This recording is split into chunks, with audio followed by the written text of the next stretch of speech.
Hola, te saludo. Soy el profesor Ryan Acker de la Escuela Nacional de Administración de Hacienda Pública y hoy vamos a continuar con nuestros estudios en el programa de especialización en gestión de tributos internos y seguiremos analizando los temas correspondientes a la unidad curricular de recursos administrativos y judiciales tributarios. Entonces, comencemos a estudiar y analizar nuestro tema objeto del conocimiento. Empezamos.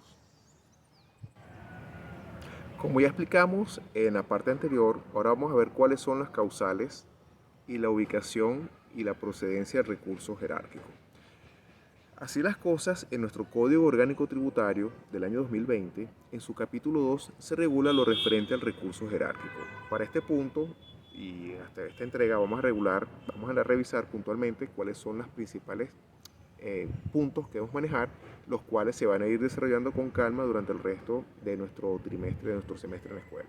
Bien, en el capítulo 2, como ya comentamos ahorita, se regula en el Código Orgánico Tributario del 2020 lo referente al recurso jerárquico y en cuál se indica cuál es la procedencia de dicho recurso jerárquico. En el artículo 272 se establece lo siguiente: los actos de la administración tributaria de efectos particulares que determinen tributos, apliquen sanciones o afecten en cualquier forma los derechos de los administrados podrán ser impugnados por quien tenga interés legítimo, personal y directo mediante la interposición del recurso jerárquico regulado en este capítulo. ¿Qué debemos entender de acá? ¿Contra qué actos procede el recurso administrativo jerárquico en sede administrativa? Tienen que ser actos administrativos emanados de la administración tributaria, bien sea nacional, estatal, municipal o especial, o en aquellas administraciones que el Código Orgánico Tributario se aplique de manera supletoria. Tienen que ser actos de efectos particulares, es decir, dirigido a un sujeto pasivo en específico. No se impugna por esta vía los actos de efectos generales, como pudiesen ser los reglamentos u otras normas de ese rango. De igual forma, tienen que ser actos administrativos que determinen los tributos. Y disculpen esto, por excelencia, los actos administrativos que determinan tributos, en principio, pueden provenir, en líneas generales, de un procedimiento de verificación de deberes formales y de un procedimiento de fiscalización y determinación de la obligación tributaria. Hay otros actos que también determinan tributos, pero por excelencia son esos dos procedimientos de auditoría fiscal que producen ese efecto.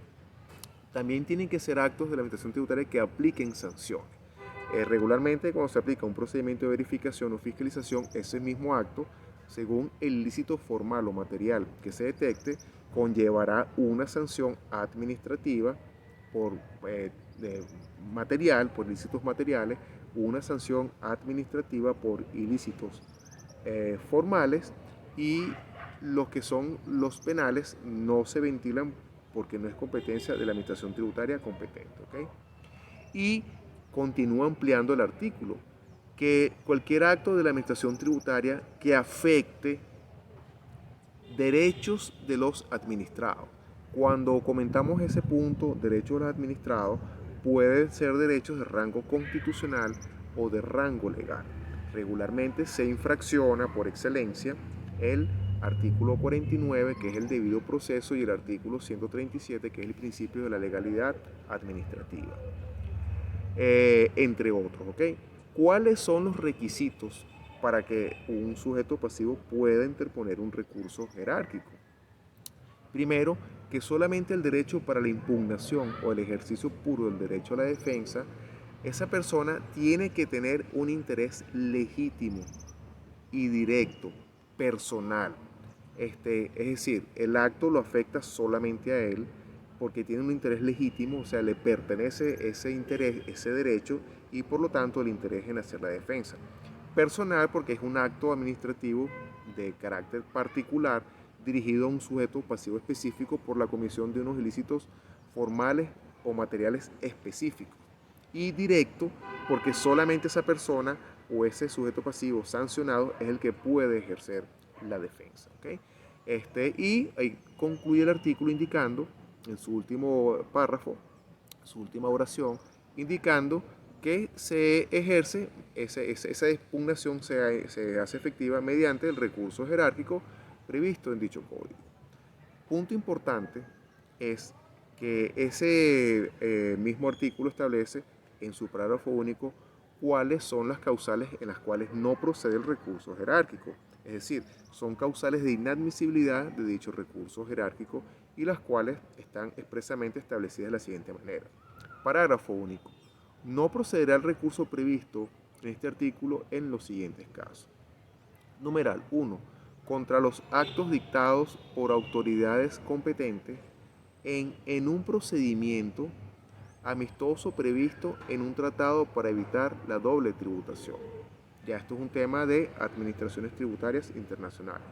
Numeral 2. Contra los actos dictados por autoridades extranjeras que determinen impuestos y sus accesorios cuya recaudación sea solicitada a la República Bolivariana de Venezuela de conformidad con lo dispuesto en los respectivos tratados internacionales. Esto es un tema de integración tributaria internacional mediante los tratados tributarios celebrados entre las autoridades tributarias competentes. Y el numeral 3, en los demás casos señalados expresamente en este código o en las leyes. Y ya para concluir esta parte, vamos a revisar puntualmente el artículo 273, 274 y el 275, ya que este procedimiento administrativo y este recurso administrativo se va a examinar con detalle durante el resto de las clases. Solamente esto es a manera de introducción. Continuando con este punto, el artículo 273 del Código establece que el recurso jerárquico debe interponerse mediante escrito razonado en el cual se expresarán las razones de hecho y de derecho en que se funda, con la asistencia o representación de abogado o de cualquier otro profesional afín al área tributaria. Asimismo, deberá acompañarse el documento donde aparezca el acto recurrido o en su defecto el acto recurrido deberá identificarse suficientemente en el texto de dicho escrito. De igual modo, el contribuyente o responsable podrá anunciar, aportar o promover las pruebas que serán evacuadas en el lapso probatorio. El error en la calificación del recurso por parte del recurrente no será obstáculo, y eso es importante, no será obstáculo para su tramitación, siempre que del escrito se deduzca su verdadero carácter. Es importante señalar que se recomienda que se elabore un escrito de conformidad con los requisitos establecidos para presentar recursos establecidos en la Ley Orgánica de Procedimientos Administrativos y complementarlo con las disposiciones del artículo 340 del Código de Procedimiento Civil, por lo cuanto va a garantizar que dicho escrito no adolezca de errores de forma y que sea inadmisible por no cumplir con los requisitos de la ley. En su momento haremos un video corto explicando cuáles son ese modelo que sería ideal para trabajarlo y ya como experiencia profesional así se ha hecho. De igual forma, el artículo 274 establece cuál es el lapso perentorio y de caducidad para que se ejerza dicho medio de defensa administrativo, ese recurso jerárquico. Dicho artículo 274 dispone lo siguiente. El lapso para interponer el recurso será de 25 días hábiles contados a partir del día a la fecha de notificación del acto que se impugna. Es decir, usted lo notifica a la administración tributaria correspondiente el día de hoy y a partir de mañana usted va a contar 25 días hábiles, descontando los sábados y los domingos y los días que se han declarado como feriados. Usted dispone de 25 días hábiles administrativos para presentar el recurso en la sede administrativa. Lo otro es dónde se presenta el recurso jerárquico. De conformidad con el artículo 275, el recurso jerárquico deberá interponerse por ante la oficina de la cual emanó el acto. En las siguientes clases y en los siguientes videos vamos a explicar un poco más el contenido del artículo 275 y ahora vamos a pasar a revisar brevemente lo referente al recurso contencioso tributario. Continuando con nuestro estudio de los recursos administrativos y judiciales en nuestra materia de la Escuela Nacional de Administración y Hacienda Pública, en el posgrado de Gestión de Tributos Internos, ahora vamos a analizar puntualmente lo que es lo referente al recurso contencioso tributario como mecanismo judicial, como recurso judicial. Así las cosas, nos ubicamos para tal efecto en el título 6 del Código Orgánico Tributario del año 2020, específicamente en la sección que regula lo referente a los procedimientos judiciales, y en el capítulo 1 está dispuesto lo que es el recurso contencioso tributario. Así las cosas, en la sección primera se regula lo referente a la interposición y admisión del recurso, y el cual contiene expresamente lo siguiente. Artículo 286. Aquí vamos a ver cuáles son las causales de interposición y la procedencia de dicho recurso judicial. El recurso contencioso tributario procederá, numeral 1, contra los mismos actos de efectos particulares que pueden ser objeto de impugnación mediante el recurso jerárquico sin necesidad del previo ejercicio de dicho recurso. Es decir, este numeral establece que usted puede acudir a la vía judicial sin la necesidad de aplicar el ejercicio de un recurso jerárquico por disposición expresa de la Ley Orgánica de Procedimientos Administrativos, que en las siguientes entregas la vamos a analizar brevemente. Numeral 2. Contra los mismos actos a que se refiere el numeral anterior, cuando, habiendo mediado recurso jerárquico, este hubiere sido denegado tácitamente conforme al artículo 283 de este código. Y numeral 3, contra las resoluciones en las cuales se deniegue total o parcialmente el recurso jerárquico en los casos de actos de efectos particulares.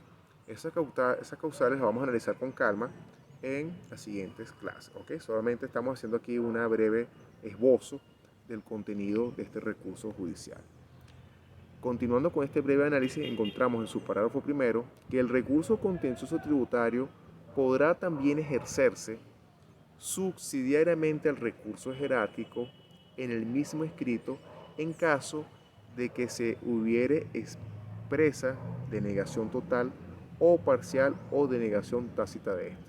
Una de las características que se ejerce el recurso jerárquico es que dicho recurso jerárquico se puede interponer de forma subsidiaria con el recurso contencioso tributario para evitar ese efecto del silencio administrativo negativo. Es decir, bajo esa modalidad de interposición, la administración tributaria por ante la cual fue interpuesto el recurso debe enviar el recurso, si no lo resolvió el recurso jerárquico en su oportunidad, al contencioso tributario competente, siempre y cuando dicho recurso jerárquico se haya interpuesto de forma subsidiaria con un recurso contencioso tributario, los cuales explicaremos más adelante. Parágrafo segundo. No procederá el recurso previsto en este artículo, numeral 1, contra los actos dictados por la autoridad competente en un procedimiento amistoso previsto en un tratado para evitar la doble tributación. Esto en ocasión de que la jurisdicción contencioso tributaria venezolana no tiene jurisdicción internacional y por lo cuanto se le excluye de ese fuero. Se ventila mediante otros procedimientos especiales, regularmente por arbitraje tributario. Numeral 2. Contra los actos dictados por autoridades extranjeras que determinen impuestos y sus accesorios cuya recaudación sea solicitada a la República Bolivariana de Venezuela de conformidad con lo dispuesto en los respectivos tratados internacionales. Y con esto hemos finalizado el estudio de este punto el día de hoy. Ya seguiremos avanzando con los otros temas que tenemos pendientes y ahondando en el conocimiento. Se despide de ti el profesor Brian Acker. Hasta luego.